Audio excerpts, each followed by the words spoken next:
What's going on, everyone? Welcome to Real Talk Real Estate. This is the David Greene Show coming live. There may be some errors. This will be unedited. I might trip on a word, but you know what? That's what you get when you get live content. If you're watching this now for the first time, please take a minute and subscribe to the channel. If you like what you hear, we focus on helping people build wealth through real estate, as well as doing so in a way that helps you accomplish and achieve your God-given purpose through your God-given talents. Today's video, we're going to be talking about the word that is on everybody's mind. It starts with a T and it rhymes with sheriff. That's right. We're going to be getting into tariffs, what they mean for the economy. Should you be having a meltdown? Should you be pulling out your hair so that you look like me? Or could there be a light at the end of the tunnel? Maybe a little bit of both, but we've actually got some really smart, intelligent people explaining what has happened in the past with tariffs, why they got put in place in the first place, why we don't have reciprocity with other countries, and more. After the video, we're going to get a little bit of commentary on that. Then I'm going to move into some articles about what's going on in the economy since the announcement of tariffs has taken place. So let's get into the first video that we have here. Then Ford to cut 14% of European jobs.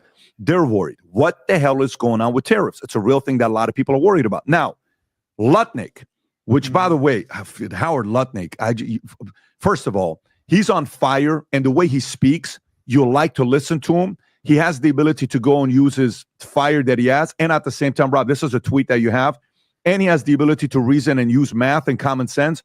But the way he explains the history of what happened with tariffs and how it was, then explaining Germany, how much tariffs they give us, and there's no Ford. We talked about this on one of the tariffs videos we made.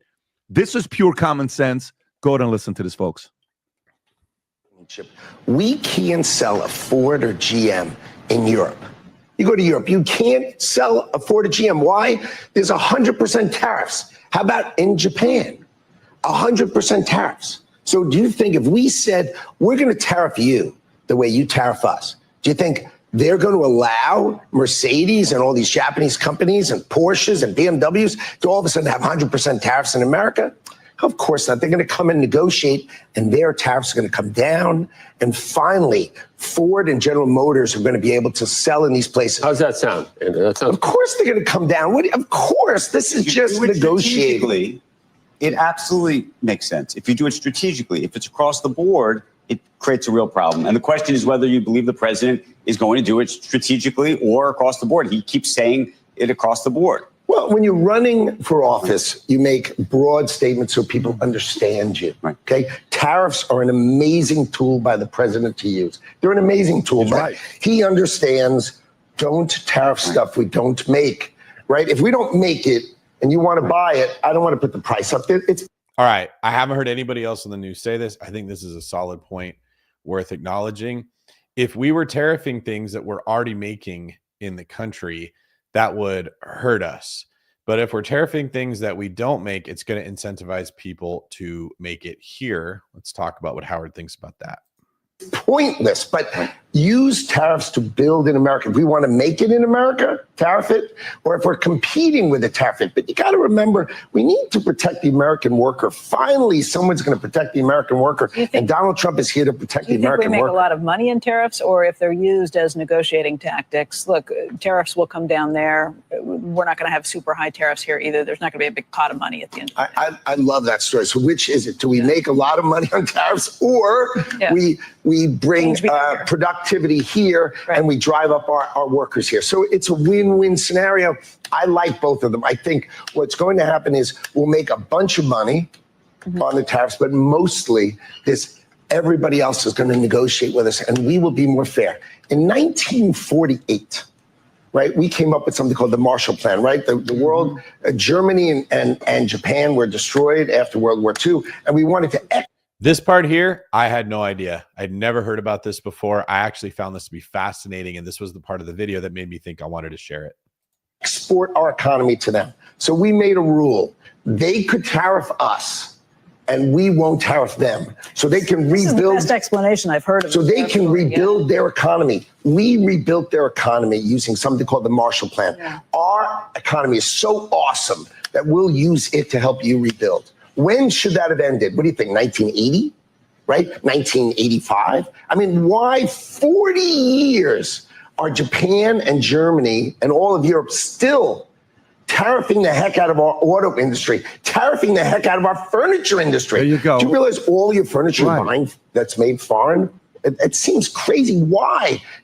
So it sounds like after the World War, when other countries' economies were in shambles, we put these things in place. We let them tariff us so that the people that lived in those countries would be more likely to buy materials made in their country. We give them actually an advantage.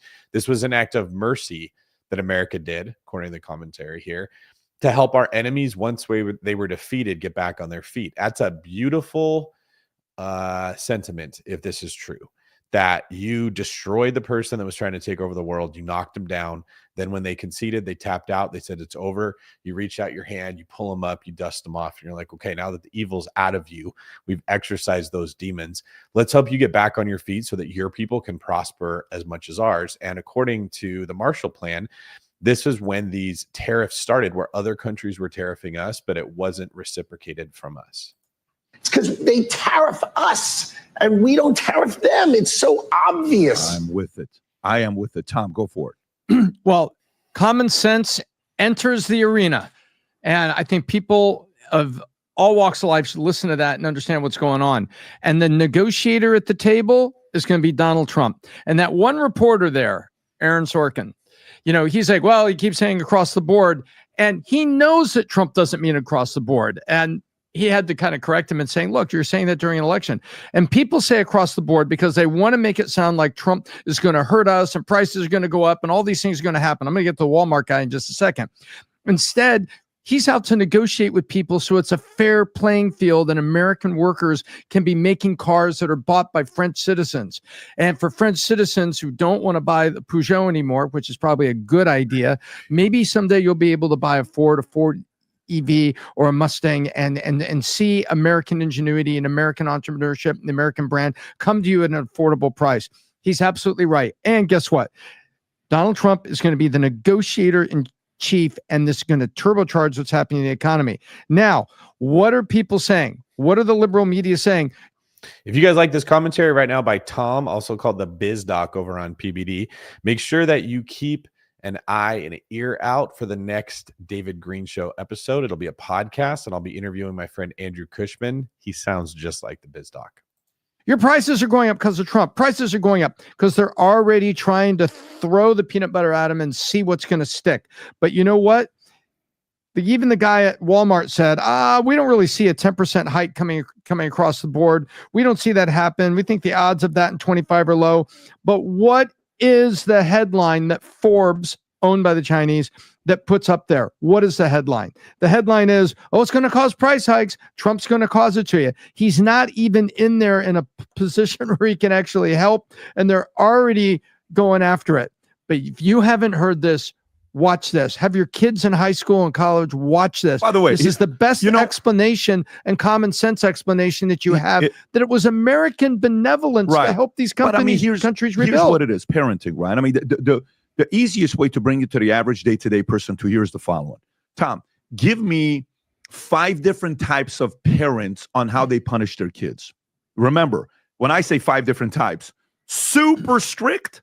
Like, imagine that same story I just gave with the 5 examples of a friend that want to go to fight the girl, the sisters, the 5 guys. You got the guy that wants to kill, the guy that wants to avoid the fight. Give me 5 types parents discipline their kids. Okay, we'll start at the most aggressive. 1 strike, you're grounded, and they make it stick. Very let's call that the boot camp military parent. They're fair, they're not beating their kids, but it's 1 strike and you're grounded, or you sit in the corner, you have timeout or whatever. Then you get to the people, maybe it's the 3-strike people. 3-strike rule. 3-strike rule. Yep. Then you get to the negotiator, where you see a kid having a fit having a tantrum at Target. No, Jeremy. I'll give you ice cream. Yeah. The negotiator parent. That's right. And then you've got the threaten and do nothing. And then lastly, you've got the absent parent. There is no discipline, and they expect the schools to do it. I kind of see and by the way, Kim has educated me on 4 of these because she sees it in classrooms every day. That's why I ask you, because you're in it every day. By the way, I would even put 1 past the 1-strike guy. Yeah. You know what the other one is? The one that punches you, hits you, sticks, ass whooping, belt, whatever you want to call it. You That's missed the that one, fully, Tom. fully that I one. was thinking boot camp, so I'm being Right. He's almost there. No, but it's still we know how lit- you were raised, right. Tom. There's some of us that But guess what? met the belt or the fist or the bat. But guess what? No matter what you do, you build a reputation. And once as a parent you have a reputation, you don't need to, there's not much you can do to rebuild that reputation. Meaning, if you're tough, kids not, it's not going to happen. Listen, bro, don't do it. Yep. If they can get whatever they want from you, they're like, listen, don't try to act tough. We know who you are. You're easy.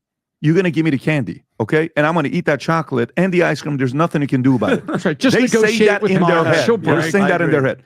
When it comes down to tariffs, here's how it works. Some presidents are like, look, why don't you just buy some Ford from us?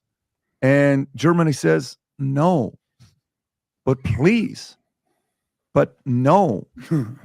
But why don't you? Because you're a moron. And I'm tariffing you 100% and you're now do nothing to me. You're letting me sell you BMW, Mercedes and everything. And you're literally the worst negotiator I've ever dated in my life. And you don't have a backbone. You're weak. Got it. Then this other guy shows up. All right. Can you tell me why you tariff us 100% if we sell our cars in your country and we do nothing? Oh, it's just an agreement that we made 48 years ago. It's a tradition. I don't give a shit. Why do you do this? Well, listen, here's what we got. You got 30 days to lower that 100% tariff to zero and commit to buying $50 billion of our cars every year, or else we're taking it to 100%. All your cars come in here. I'm going to sell my cars in America. Quite frankly, our cars are better than yours and cheaper than yours. Screw you. What do you want to do, BMW, Mercedes? Oh, they're like, oh, shit. There's a new sheriff in town that I got to be careful with.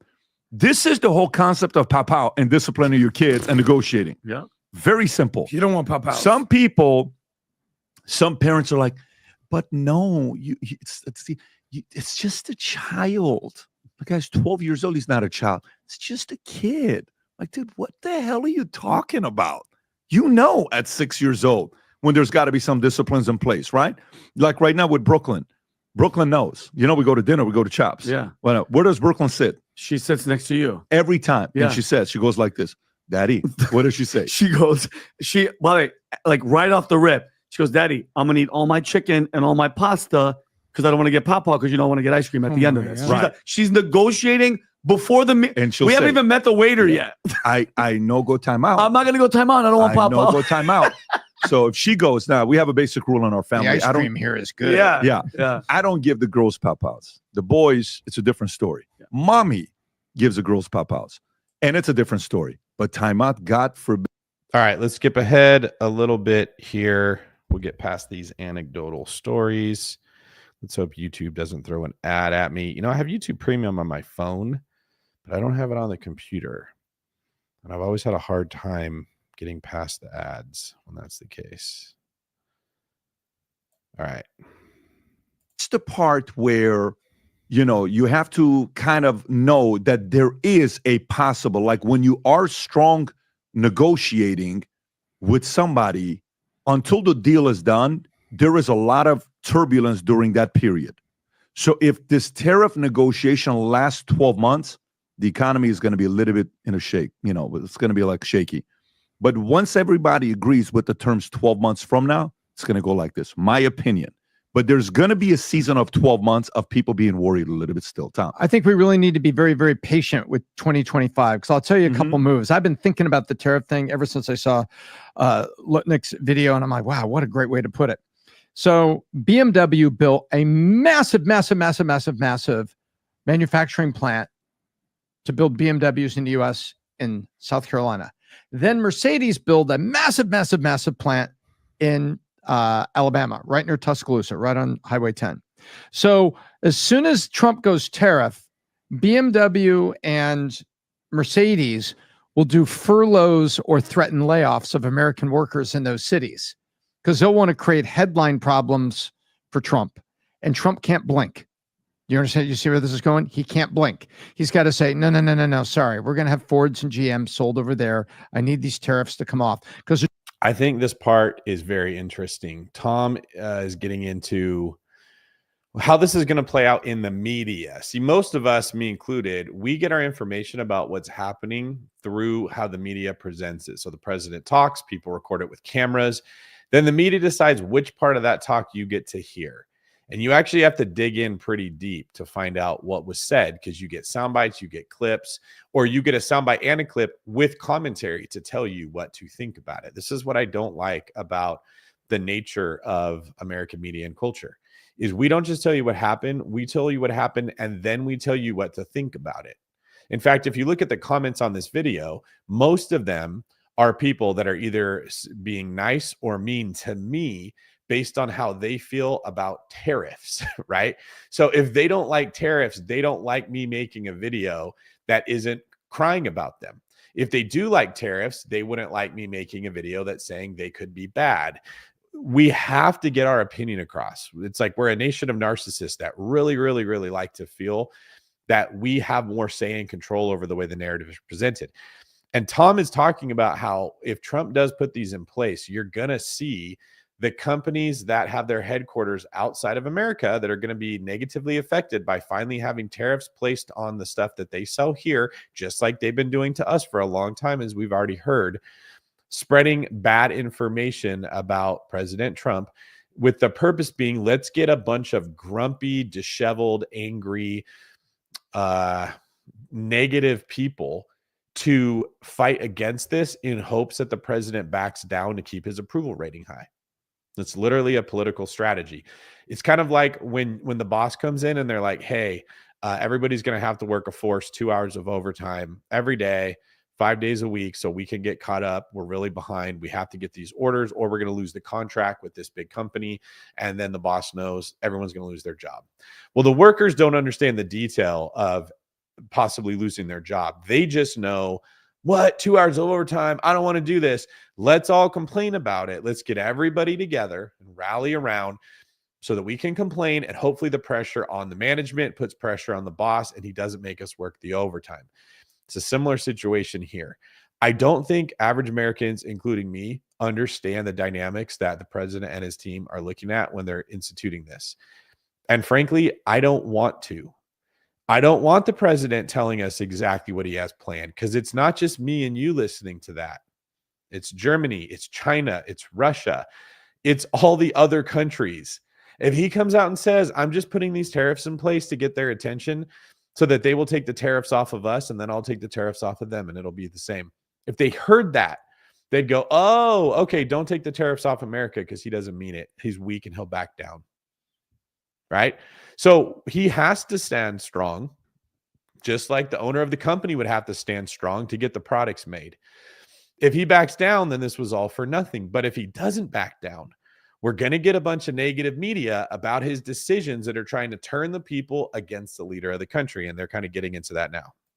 The German government will go back around the tree and whisper to BMW and Mercedes, hey, tell them to do that. Trump needs to get some headline rest. So we need to be patient with it, because we can't blink, because they will blink first. They will absolutely blink first. We got to be patient with it, because we talked about the year of investigation and the year of prosecutions, and the year of next year is going to be the year of transition in certain things in our economy. And we need to be patient. In just the last 7 days, 8,368 men have clicked the link on one of our ads that you've probably seen on the internet. And let the man negotiate and let it come down. And Howard Lutnick was named what position? Was he the head of commerce? Is that who? Secretary of Commerce, and I am Okay. a happy boy because Yeah. I don't think they cannot confirm him. Okay, well, we're going to see what happens with that. But one of the things that I think this is such an important conversation, because there's a lot of people out there, and I'm in business and finance, and I don't basically understand this, and I'm trying to filter it down. One of the things that Trump says that's very memorable, when the PBD did the interview with him, he goes, tariffs, they're my favorite word. It's possibly better than the word love. Actually, it is. I love tariffs. I could just see him in bed being like, yeah, you like that tariff? So dirty. Anyway, but there is the concept, relax, Filthy. Tom, excuse me. There is the concept, you know how Trump's always like, we're being treated very unfairly, very unfairly. You know, the Republican Party since Reagan has always been known as the party of free trade. But now with Trump, it's sort of becoming the party of fair trade. We got to be treated fairly. So I want to see what happens here. And I love the explanation that you did, I don't know, maybe a month ago, when you basically said, if I send you 10 referrals, you give me 10 and I give you 100. That doesn't seem pretty fair to me. And then as it escalates, we can understand why America's been treated so unfairly. And then the Marshall Plan was in what, 1948, 1948. Then there was the WTO and NAFTA, all in basically the mid 90s, 94, 95. So all these things that have sort of been not sort of failing the test of time, we're going to see what Trump does. By the way, eliminate them. You realize, if you think about like how many countries' economies America has helped, just think about that for a second. For as much shit as people say about America, how many countries' economies have we helped? Okay, how many? When they came begging, how many times have we helped? It's amazing on how many we've helped. Look at that right there. The United States has provided foreign aid to over 150 countries, as well as 30 regional funds. And that's great. I'm not even talking about. You know, this argument doesn't just apply to the United States and other countries. This applies to wealth building in general. You can't help feed hungry people if you don't have enough food. You can't help keep people safe from bullies if you don't know how to fight. You can't help make somebody else's rent payment or car payment if you don't have money. This is just a thing to think about. For those that criticize wealthy people as being greedy, I don't think that a lot of people are looking at who does the majority of charity work in any organization. It's going to be the people that are skilled and or wealthy, and often those two things go hand in hand. And I noticed that the people that complain the most about greedy, wealthy people, which of course there are people like that, but complaining about it is usually from people that are doing nothing themselves to actually help. So just, I remember like when I was in law enforcement in San Francisco and I was tasked with, hey, it was always homeless people sleeping in public areas and people couldn't get around them. They couldn't walk on the walkways or the sidewalks. They would try to, and then they would like step on their blanket and then they would get attacked by one of them. And we were at that time, like you couldn't really put your hands on them. So you just had to sit there and talk to them and try to get them to leave with your words. It was very frustrating. And people would come yell at me for bothering the homeless people in San Francisco. And I remember saying like, hey, I don't really want to be doing this either. I'll tell you what, why don't you get Bob here and you could take him home and can sleep at your house. You got a spare room, right? Maybe you can sleep in your bed.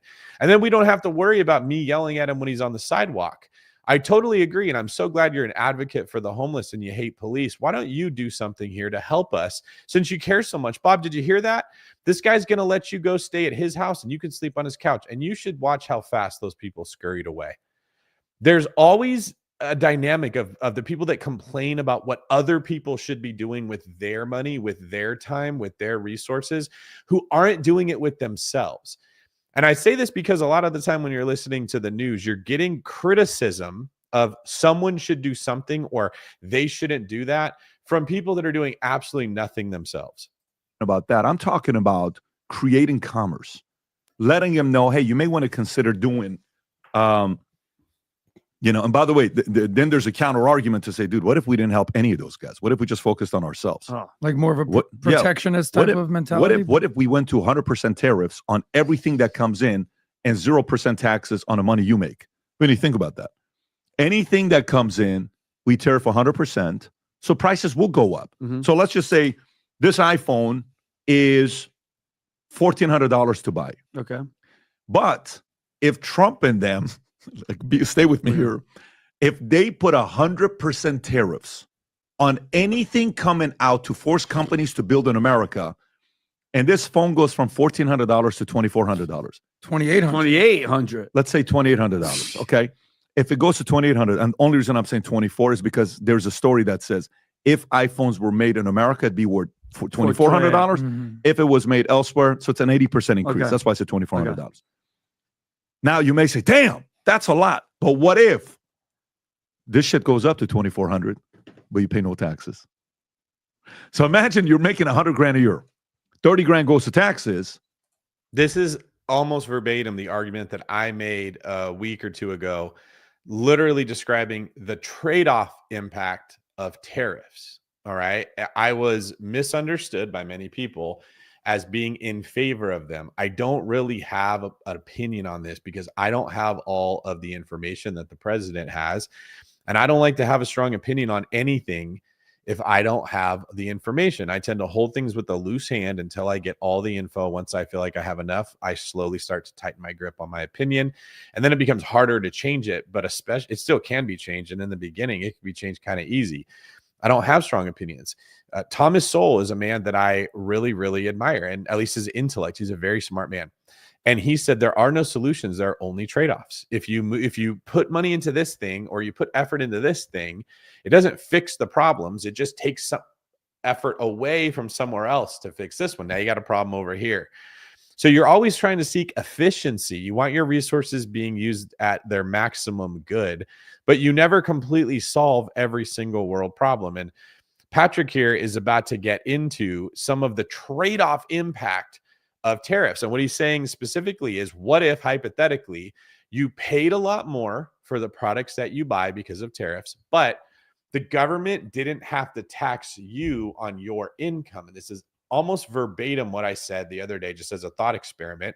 Of course, it's probably never going to be 100% nothing and 100% over here. It's going to be some degree of it.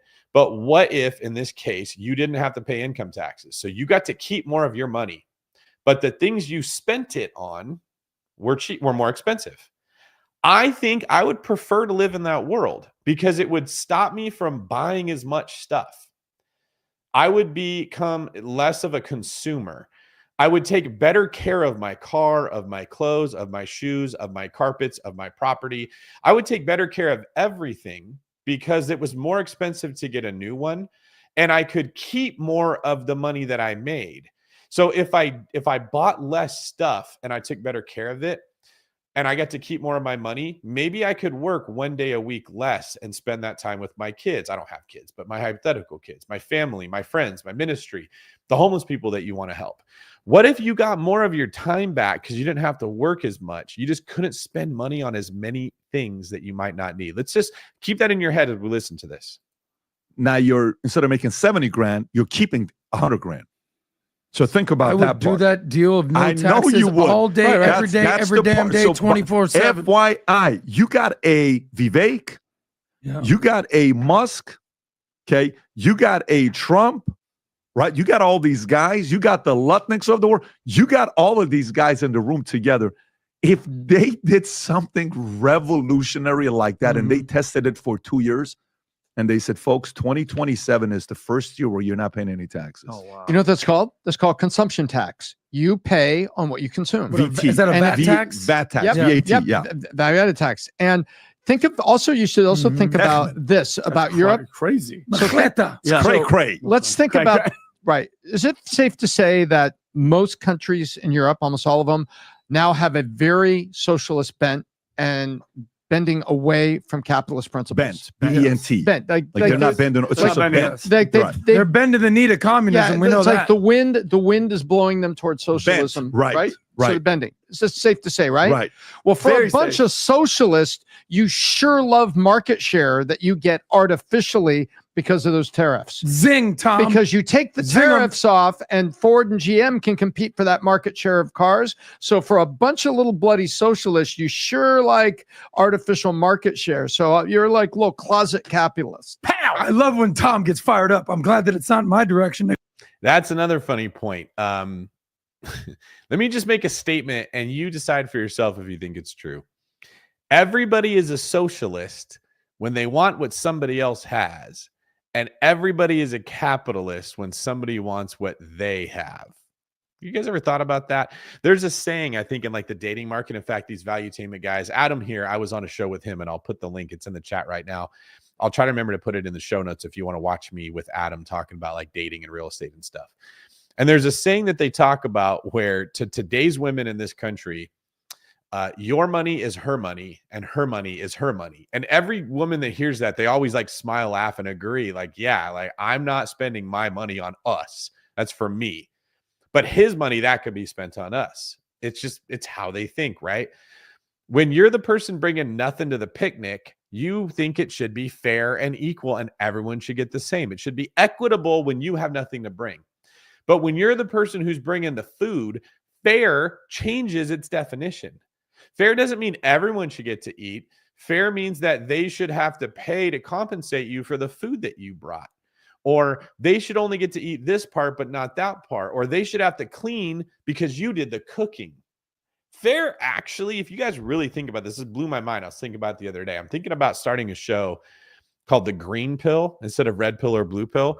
Let me know in the comments if you think this would be a good idea, where I share these kind of thoughts about what I noticed going on in the culture and value systems. Fair is almost always used in manipulative context.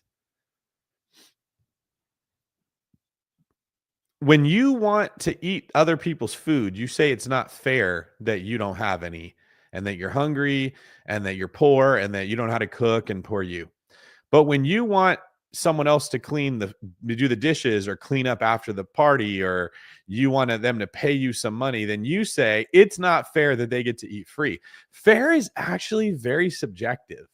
There's no absolute definition of fair. Fair is how you feel. And how you feel is almost always what benefits you. And that's one of the tricky things about politics, is at its root, at least this is what I think. I can't prove this, just as my opinion. At its root, politics is a fight over resources.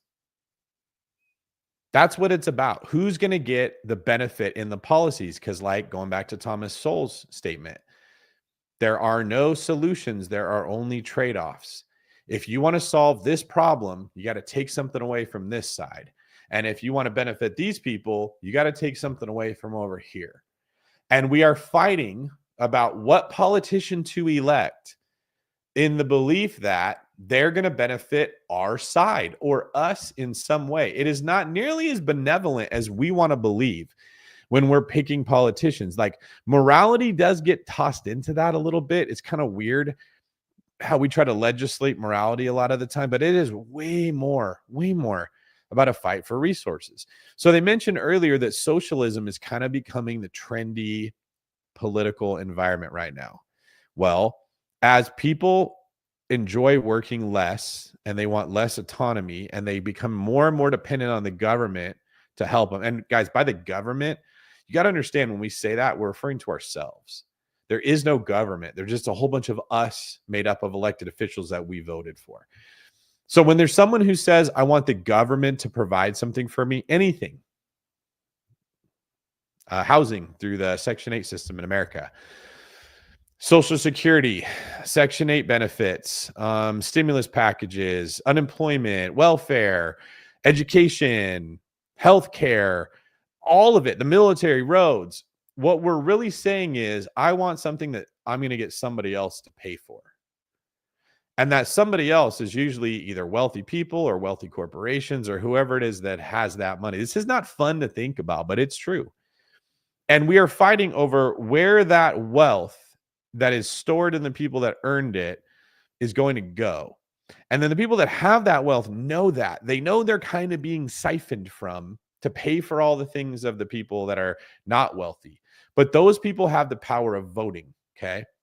So what the wealthy people do is they look and they see who's getting picked from amongst the poor, who's getting voted in there.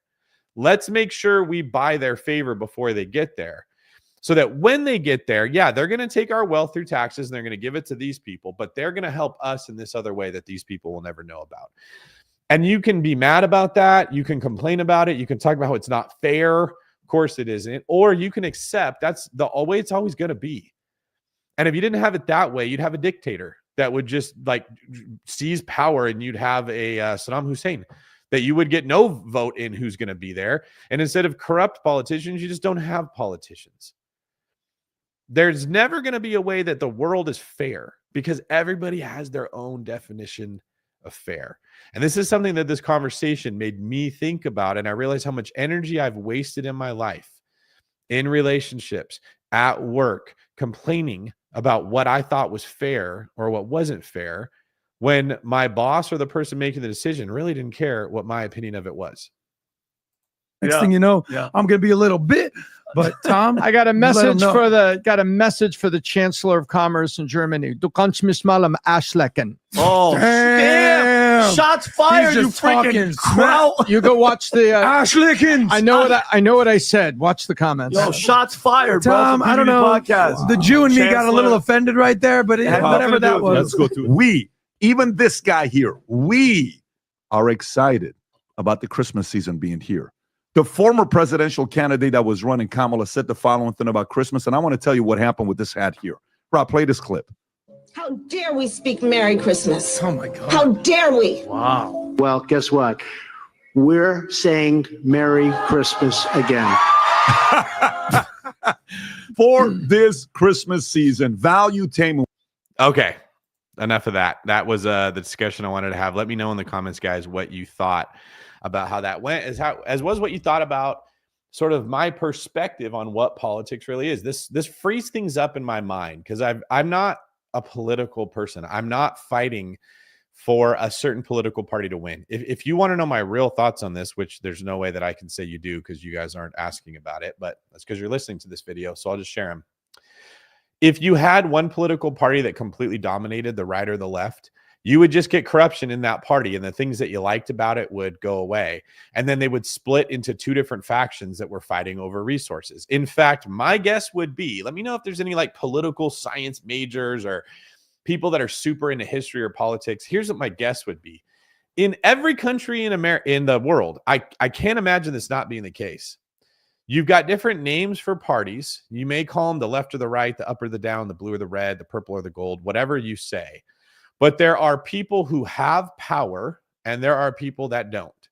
In America, power comes through wealth. So I'm going to use this context. There are people that have wealth and there are people that don't.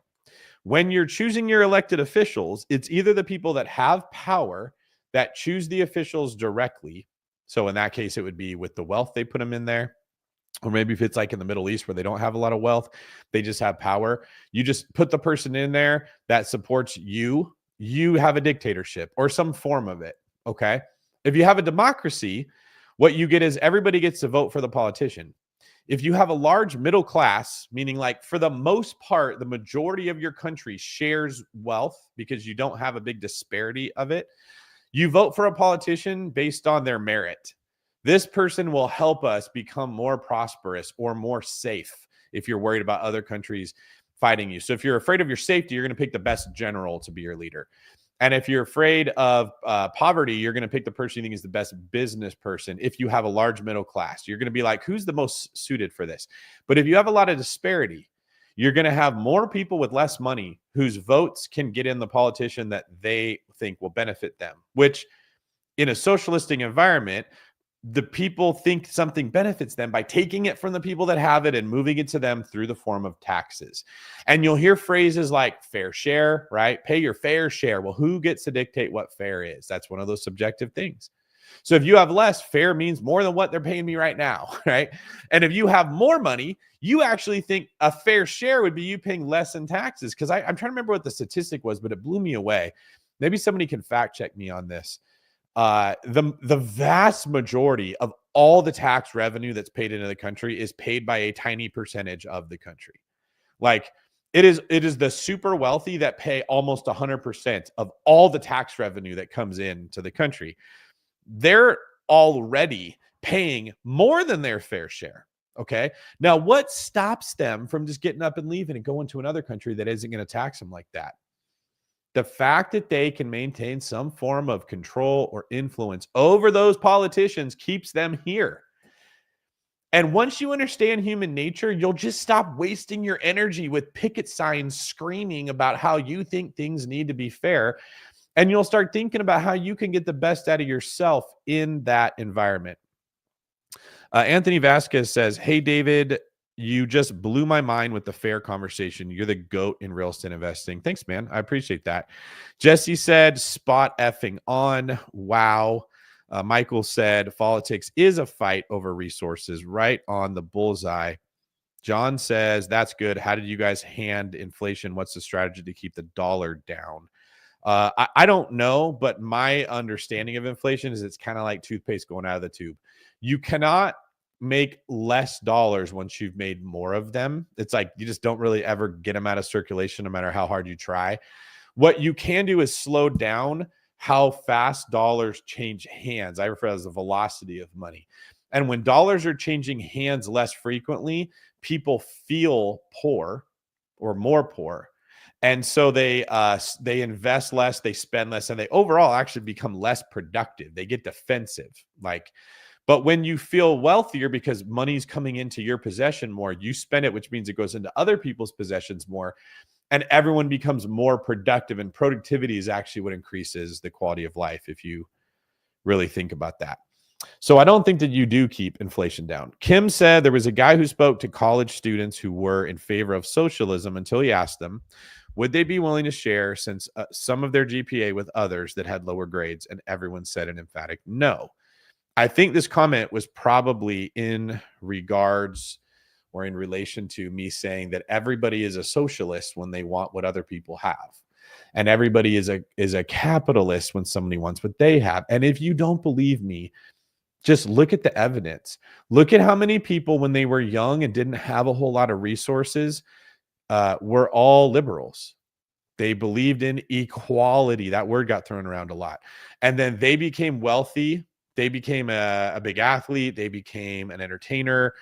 They started a business that did really well. They came into money and they saw how much they were getting taxed. And all of a sudden, they kind of became a closet conservative. They became a Republican. Even if they wouldn't say so out loud, that's how they acted, right? When you get it, you don't want other people taking it from you. When you don't have it, you want what other people have. And if you don't believe that humans have a sin nature, try to explain to me why we're like that without using that explanation. All right, let's get into some of the articles that we have, and then we'll wrap this sucker up here. First article comes out of the street. The Trump tariff showdown could have the huge impact on the housing market. After several years of consistent mortgage rate increases and soaring home prices, the prognosis for the 2025 housing market seemed promising at the start of the year. However, recent economic and political instability has created consumer confidence and homebuyer optimism. The Trump admin has suggested imposing tariffs on key U.S. trade partners, Canada and Mexico, over the past few months, but yesterday it announced controversial plans to implement retaliatory tariffs on other countries, most of them. Throughout Southeast Asia, nations will be heavily affected by tariffs up to 49%. Canada, which supplies the majority of lumber for the U.S. housing construction, will now face tariffs of between 10 and 25%. A price hike on building materials will likely make building affordable housing feasible, an approach that many real estate experts believe is crucial to resolving the housing market gridlock. Now, prospective homebuyers waiting for the market to turn around are concerned that tariffs could create a housing slowdown and reduce affordability. After months of plans to levy tariffs against Canada, China, and Mexico, the Trump administration announced reciprocal blanket tariffs against most of its trading partners. This move will affect over 50 countries and has garnered criticism from both sides of the aisle. The housing sector comprises over 15% of the U.S. gross domestic product and will be heavily impacted by tariffs on building materials such as lumber and steel. 70% of imported lumber comes from Canada, which is already subject to the 14.5% tariff rate. The Trump administration spared Canadian lumber imports from an additional 10% tariff this week, but experts still estimate lumber prices will increase further this year. Another key building material, gypsum, is used in drywall and is sourced almost exclusively from Mexico, while China supplies a considerable amount of steel, aluminum, and plastic to the U.S. So this article is a little bit more bullish on this thought of the tariffs not destroying the housing market. I've seen some other ones that were not so favorable. This article we got up next from Fast Company. It says how to harness the rising amount of data in real estate. It basically talks about how for years the real estate industry has lacked the data necessary to drive informed business decisions, as data is often fragmented, incomplete, or non-existent, which makes it difficult for landlords and real estate professionals to analyze trends, forecast market shifts, and optimize their operations. Research at RentReady showed that 90% of landlords previously used pen and paper or spreadsheets to manage their rental properties before adopting their software, giving them little access to helpful data. There are already companies that are coming along here that are trying to figure out how to make real estate investing easier to do and take the thought out of it. I don't love this idea like other people do. What I think happens here is people want to learn how to analyze real estate. They don't want to make a mistake, so they're afraid. And then some software company comes along and says, hey, we've got insert fancy technology here, AI, scraping software. We do it for you. You just put the information in. We tell you if you should buy the house or not. And then people get a false sense of security that they're not going to make a mistake because they're relying on technology to help them. It's that mentality that you don't want to learn how to do it. You don't want to build the skill. You just want like software to do it for you.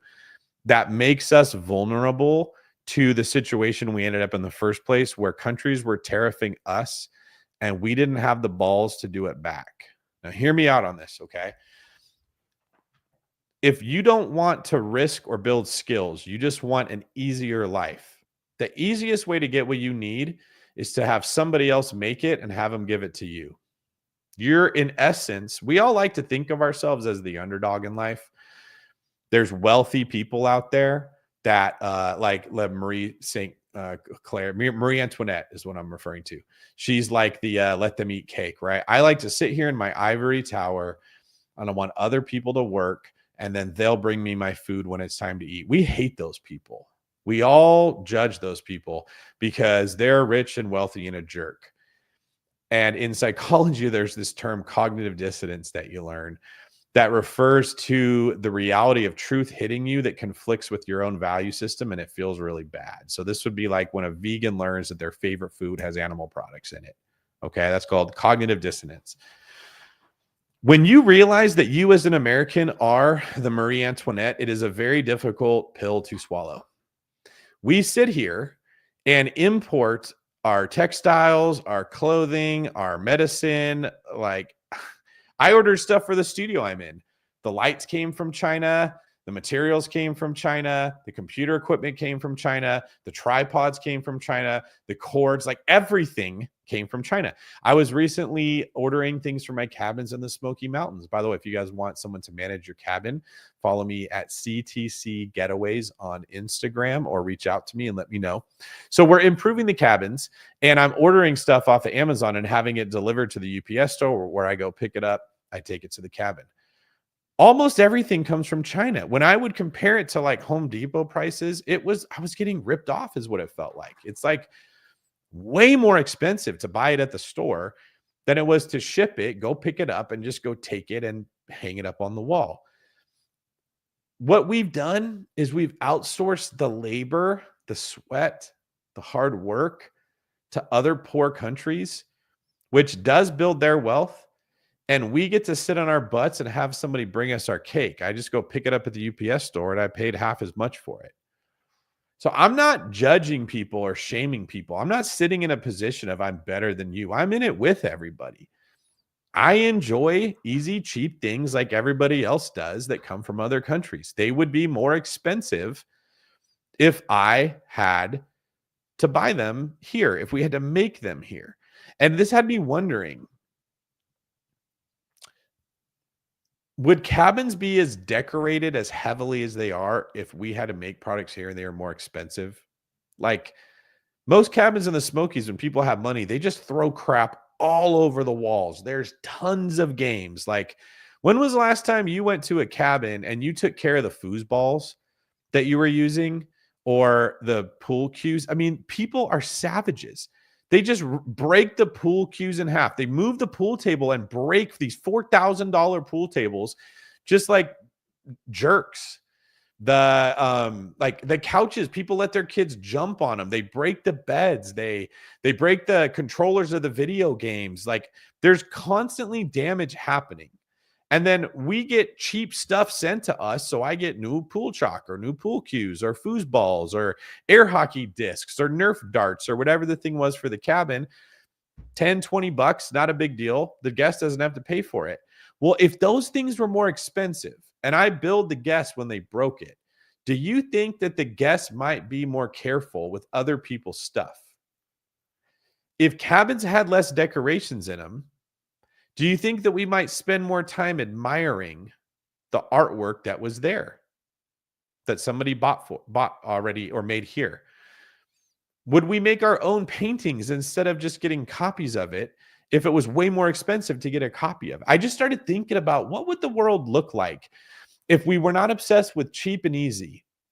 And I noticed the people that are the angriest about things are going to be more expensive, they're probably the people that are working the least. They're actually the ones that are the Marie Antoinettes that are sitting in their ivory tower enjoying the cheap labor of other countries, enjoying the ease of having something delivered at your door and you don't have to do anything. You got to wait 2 days for it and you think that you're a victim of something. We're actually defending some of the worst parts of ourselves.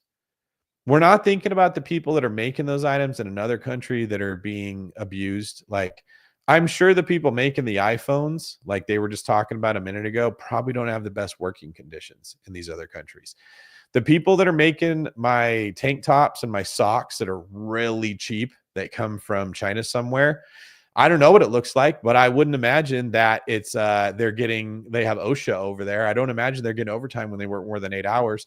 I don't imagine they have workers' comp or they get mental health days or they get like breaks every certain. I don't think it's that way at all. And you know what? We don't really care because it's not our problem, right? What this has forced me to think about this whole tariff conversation and talk is we're the person a lot of the time who sits in the ivory tower and wants other people to make our lives better. And I didn't feel great about myself. Let me know in the comments if this has changed part of the way that you guys are thinking about the way that we have consumerism happening in the US right now. All right, our last article here comes from Fox Business. After Trump's tariffs, JP Morgan raises the chance of a recession to 60%. Peter Schiff says the odds are pretty much who thinks that there has been a recession happening already, which is, I actually agree with that. I've said many times, I think we're already in a recession, but the inflation has masked it. JP Morgan suggested that the chance of a recession substantially increased due to President Donald Trump's tariffs announcement this week, according to a copy of a report provided to Fox News Digital on Friday. The report headline, "There Will Be Blood," and dated April 3rd, warns these policies, if sustained, would likely push the U.S. and possibly global economy into recession this year. An update of our probability scenario tree makes this point, raising the risk of recession this year to 60%. In a statement to Fox News Digital on Friday, White House spokesman Kush Desai declared that the Chicken Little expert predictions didn't quite pan out during President Trump's first term, and they're not going to pan out during his second term when President Trump again restores American greatness from Main Street to Wall Street. Trump branded the day of his tariff announcement as Liberation Day. The stock market was clobbered on Thursday in the wake of the president's announcement, has been plunging again on Friday. This stock talk is like all that I hear everywhere. Everybody's worried about the stocks that are going down.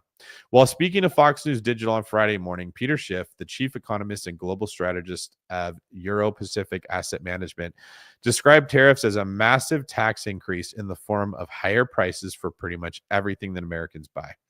Some Republicans have been supportive of Trump's tariff policies, while others have not. Schiff said that there are people seeking to cheerlead the president's actions, even individuals who should know it's an obvious mistake. He said that due to partisan politics, people refuse to call out the mistake. Trump is right that the trade deficits are symptomatic of a big problem and they need to be addressed, Schiff said, adding that the issue is not that other countries cheat. The economics and political commentator who hosts the Peter Schiff Show podcast placed the odds of a recession at pretty much 100%. He said that we've probably been in recession for some time now. I think that we're in recession for most of last year, opining that the economic data has not been accurate, but will eventually be revised and reflect that a recession has been ongoing for a while. So Peter Schiff thinks that we are actually already in a recession. Ray's says, mass consumers create disconnection within society. We should move to being a society of producers. Grow your own food, clean and treat your own water, cut off all reliance. Well, I don't know if that's going to be an actual legit opportunity for most people. Capitalism will destroy itself. There's nothing economic strategy can do to solve it. All right. Let me know. What do you guys think? Tell me in the comments. Do you think that we are going into a recession?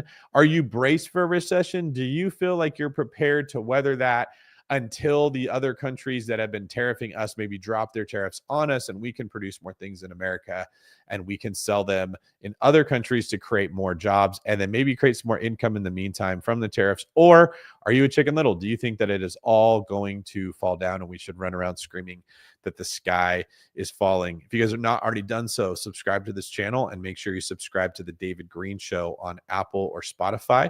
I put out 3 episodes every week. Mortgage Monday about the state of the mortgage industry.